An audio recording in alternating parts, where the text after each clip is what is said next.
Okay, I think I'm on.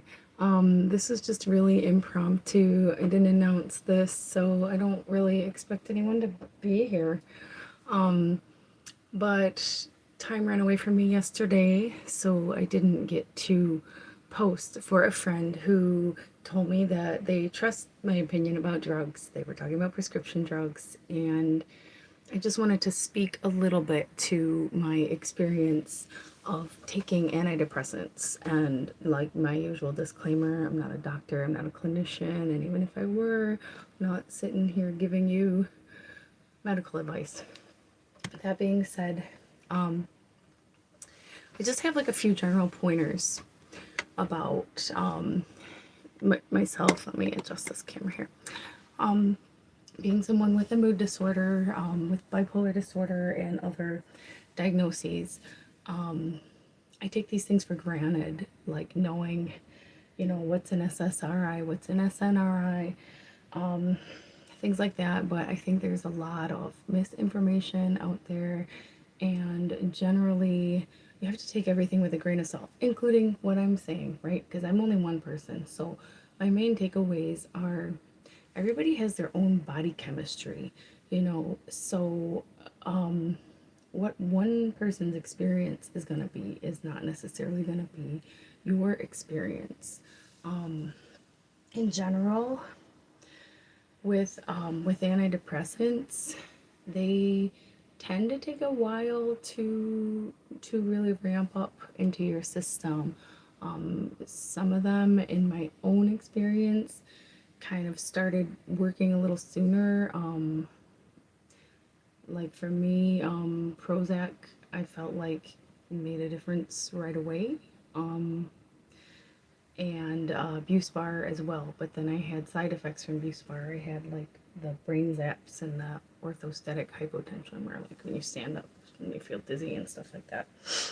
Because I'm bipolar, with Prozac, I have to take a really low dose where it makes me too happy, and then mania. So, but it seems to work well with my body chemistry because or my clinician was willing to try it with me because I mentioned that it worked really well for some close blood relatives. So anyway, but I'm kind of getting into the weeds here. My overall, I'm looking at my notes here. My overall recommendations, again, take with a grain of salt. I'm not a doctor. I always have to say that. I'm somebody that has been living and managing mood disorder knowingly since 2008. And I have come a long way with that. So the first thing is like stay the course. I was so annoyed about this when I had my not my first psychiatrist, but my first psychiatrist that really worked well for me, because I would go in and I would report back out, and a lot of the time she didn't want to. I would want to go in there and like change everything up, and she didn't want to do that. She wanted to wait and see. And that I found is a good conservative approach, within reason, of course, but like I said, it takes a while for things to ramp up. Taking medications is a really big deal. I try not to have to change meds when I have other big things going on in my life because it's an adjustment. It can take more than a month or two for our systems to calibrate, and something that might work might have some side effects at first, getting that serotonin in the system, as well as like if you're in a position of ramping off of them. So staying the course, but monitoring and tracking as well, whatever it is that works for you to monitor, being mindful, having accountability buddies as well, to help with that self-awareness, and tracking, even if it's just like scribbling down on a notepad if you're having, or in your phone, sometimes I like to have a calendar event for my upcoming doctor's appointments and just put in the notes field of the calendar event the questions and concerns that I'm going to bring up at that appointment. So that way, on the day when that appointment comes, it's right there in my calendar. I haven't lost it. Raising the red flag too, because staying the course and monitoring tracking does not mean that, like, I think that we are our own best advocates and we know ourselves. We have the opportunity to know ourselves better than anyone else. So sometimes it has happened to me where I am noticing some concerning side effects that even the people that are closest to me, that know me the best, might not have really noticed. So raising the red flag on myself and saying, hey, doc, this is happening.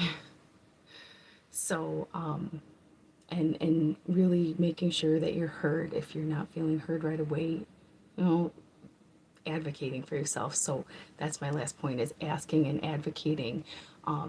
Don't be afraid to ask the doctor questions. What exactly does this do? How does this work? Where can I learn more about this? We all have a right to make informed care decisions in our own mental health or any health care. We should be our own best advocates, so don't be intimidated by doctor or whomever. And that's what I have for my notes. But bonus points if you read the handouts on the meds. As long as sometimes it can psych you out, like you read all the side effects. But at the same time, especially if you tend to be anxious and if you're a candidate for like antidepressants, depression and anxiety tend to go hand in hand. So it's a double-edged sword, but it's still always a good idea, just so that there are certain things that, oh, if I'm experiencing this, that's normal. It will likely subside. I'm going to track it. I'm going to report it to my doctor. But other things like, if this is happening, I need to get attention right away, raising that red flag. So the other thing is, the person that asked me about meds and stuff like that was getting psych meds from a primary care doctor, and that happens. But I really strongly, strongly, especially in this day and age with everybody specializing, go to a specialist, go to a psychiatrist or a nurse practitioner, a psychiatric nurse practitioner. If you have a therapist, if you don't, probably should get one. Strong believer that we all need therapy, sometimes more than others, but and having someone that will collaborate, the therapist and the psychiatric prescriber practitioner together, is great. It's so important because the med reviews are pretty short, so we're mainly talking about symptoms and meds and stuff like that. But then with the therapist, you get to go more into things, and if they communicate, if they're in the same practice, that doesn't always mean that they still communicate because they're so busy, but hopefully. So hopefully that is helpful as just like a jumping off point. There's so much more that a person can go into. Like, I didn't talk about the mechanism of action between like the SSRI, selective serotonin reuptake inhibitor, and SNRI, serotonin norepinephrine reuptake inhibitor, and et cetera, et cetera. Anyway, thanks to those that are watching. Remember to give this a thumbs up if this was helpful in any way. Share it. Like, this was just kind of off the cuff, but I am dusting off this old channel because I see that there's really a need to put some information out there that could help people. I'm just one person, but if it helps one person, then I've achieved my goal. So thanks for tuning in. The name of the channel currently is Brilliance Bipolar, and I believe that bipolar disorder and other neurodivergent mental health things can really be a blessing in disguise. We just have to learn how to manage that. All right, take care. We'll see you again soon.